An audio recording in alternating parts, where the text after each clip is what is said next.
Salve, meu povo! Todo mundo bem? Eu vou tentar seguir com vocês com a apostila, porque faltava bem pouquinho para a gente conseguir terminar esse primeiro livro. Lembra que a gente estava fazendo coral, se dedicando à prova oral? Eu cheguei a corrigir exercício de Ificlose da página 40 e 41. Eu tinha deixado corrigido o 3 e o 5. Mas os exercícios 1, 2 e 4, que já tinha sido feita explicação em sala, tinham ficado com a correção em aberto. E como é um exercício de gramática, que eu acredito que é uma gramática de nível difícil, eu queria fazer a correção comentada com vocês, tá bom? Então vamos lá. Para começar, o exercício 1, que está na página 40, esse exercício que está aparecendo aí na tela para vocês. O exercício ele estava só pedindo para você continuar a frase, desde que obedecendo as regrinhas de gramática de Ificlose que a gente aprendeu. E como vocês aprenderam muitas regras, eu acho que alguns vão lembrar que eu até dividi na lousa em que momento, de qual jeito, em qual exercício você usaria qual regra. Então, vamos olhar para esse exercício aqui e ver que tipo de Ificlose que a gente vai ter que usar para poder completar. Eu quero que vocês prestem bastante atenção aos verbos de cada alternativa. Então, presta atenção no study, no buys, no don't try e no stay. Todos esses verbos estão conjugados no presente. E aí, se a gente fosse parar para pensar em termos de estrutura, a if-clause, que sempre vai usar o tempo presente logo ao lado do if, é a tipo 1. E a opção que eu tenho para continuar a minha frase seria ou dar uma ordem ou usar o futuro. Lembra do exemplo? Se chover, eu não irei à praia. Se algo me acontece agora, outra me acontecerá ou faça alguma coisa. Que é essa estrutura que está aparecendo aí na telinha para vocês. Como era um exercício de respostas pessoais, eu acredito que cada um vai ter inventado sua própria frase. Mas só para a gente não deixar passar em branco, eu vou sugerir correções aqui de frases para vocês que vocês consigam entender a construção. Então, presta atenção. A letra A dizia, if you study English more than you did last semester, se você estudar inglês mais do que você fez o semestre anterior, ou eu posso dar uma ordem, ou eu posso falar alguma coisa no futuro. Uma sugestão seria, you won't. Lembra que won't é a negação de will not, tanto faz usar um ou outro.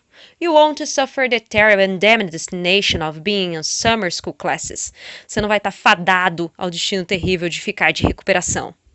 Já a letra B, if she buys 3 units instead of 1, se ela comprar 3 unidades ao invés de uma, de novo, vocês poderiam ter continuado essa frase com will e um verbo, ou dando uma ordem, tá? Tanto faz. A sugestão seria, other people will be in lack of toilet paper. What the hell, coronavirus? Se ela comprasse 3 unidades ao invés de uma, provavelmente outras pessoas não vão ter papel higiênico. Que diabo, né? Já a letra C, if you don't try again, se você não tentar de novo, uma sugestão, you won't or will not be successful, or will not, or will. Você não terá sucesso, ou terá. Já a D dizia, if you stay here tonight, se você ficar aqui essa noite, continua usando o futuro ou ordem. And every other day of quarantine, everything will be fine. E todos os outros dias da quarentena, tudo vai ficar bem. Agora, ainda na página 40, a gente precisa corrigir o exercício 2. E aí, de novo, a gente vai fazer aquele esquema de analisar que tipo de Ificlose que a gente tem que usar. A Ificlose sempre vai ter metade dela te dando uma dica e a outra metade que você vai ter que saber como usar a regra. E no caso do exercício 2, vocês teriam que usar em todas as frases a estrutura da Ificlose tipo 2. If passado, would mais verbo. Então, se algo me acontecesse, outra aconteceria. E como é que a gente sabe que em todas tem que usar essa? Porque se vocês prestarem atenção ao início das perguntas, em todas elas você tem would you alguma coisa. Então, a metade da estrutura a gente já tem. O restante da frase seria conjugar o verbo da dica entre parênteses no passado. Só isso. E aqui não dava para fazer muito diferente, tá? Bastava você colocar as dicas do parênteses na frase e completar com o tempo correto. Então, a letra A, por exemplo, what would you do if you traveled to a country in which people didn't speak English? Então, o que você faria se você viajasse para um país no qual as pessoas não falassem inglês? Notem que o travel, que estava lá embaixo no parênteses, se transformou em traveled, porque é verbo regular. E o don't, que estava lá embaixo também, teve que se transformar em didn't, que é o não do passado. E a partir daí você poderia ter dado qualquer resposta desde que começasse com I would, eu iria, sei lá. Vocês podem criar a resposta que vocês quiserem aí, porque depois de would o verbo fica normalzinho. I would try to speak to someone, I would try to learn so fast. Não sei, alguma coisa vocês vão criar em cima disso. Já a letra B está dizendo assim, who would you choose if you, quem você escolheria se você, esse can vai se transformar em could. Could be another person for some time, se você pudesse ser outra pessoa durante algum tempo. E a resposta poderia ser qualquer uma desde que começasse com I would be, eu seria, e a pessoa que você gostaria de ser. Já a letra C, what would it be if you, o que seria se você pudesse mudar uma coisa na realidade brasileira? Muitas coisas. Enfim, esse can, como vocês já viram no exercício de cima, no passado ele é conjugado como could. Então ficaria could change one thing in Brazilian reality. E aí a tua resposta poderia começar com I would change, eu mudaria, já que o would faz esse iria do verbo. E a letra D, where would you go if you? Onde você iria se você? O can vira could, então could go anywhere in the world. Se você pudesse ir para qualquer lugar do mundo. I would go to, e aí bastaria falar para onde você iria. E o exercício 4, que estava na página 41, ele era o mais difícil, tanto é que na lousa eu tinha pedido para vocês deixarem esse por último. Nesse daqui, vocês vão ter que misturar if clause de possibilidade real, hipotética e imaginária. Só para a gente lembrar o que era cada uma, vamos lá.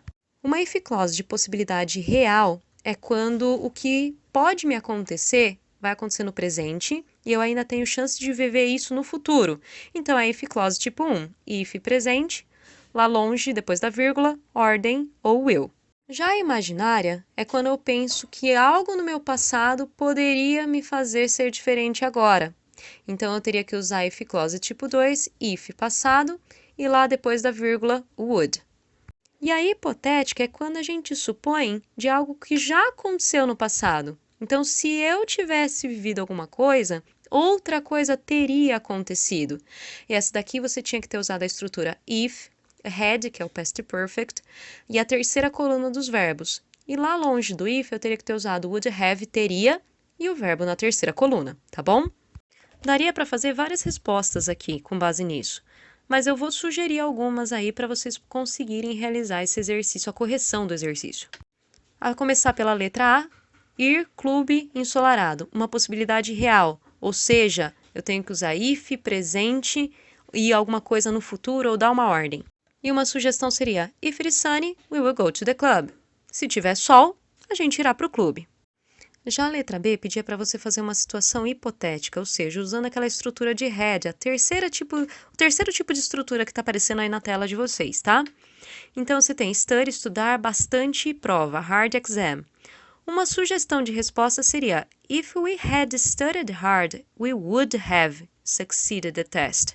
Se a gente tivesse estudado, studied, bastante, nós teríamos, would have, ido bem, succeeded, na prova, no exam. Não sei mais o que eu estou respondendo. Bom, vocês entenderam, eu escrevi teste aí, mas podia ter sido o exam, tá bom? E a letra C estava pedindo para você fazer uma possibilidade imaginária, ou seja, tipo 2, que é o if passado e would. E você tinha money, dinheiro, buy, comprar, a new car, um carro novo. Então a sugestão é, if I had money, I would buy a new car. Se eu tivesse dinheiro, eu compraria um carro novo.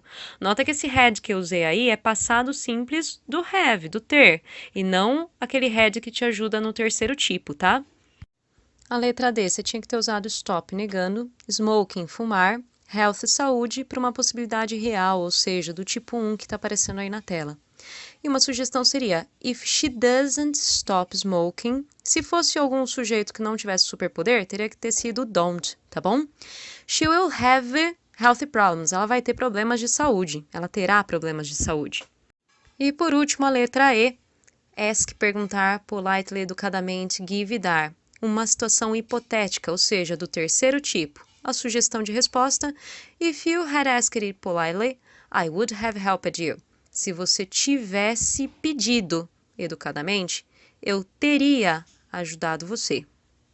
Eu acredito que com esse vídeo vocês podem pausar a hora que vocês precisarem, fazer os acertos, além de estar sempre usando o gabarito que já está na apostila de vocês. Lembrando que ensino médio, a gente pede um pouquinho essa autonomia da parte de vocês, tá bom?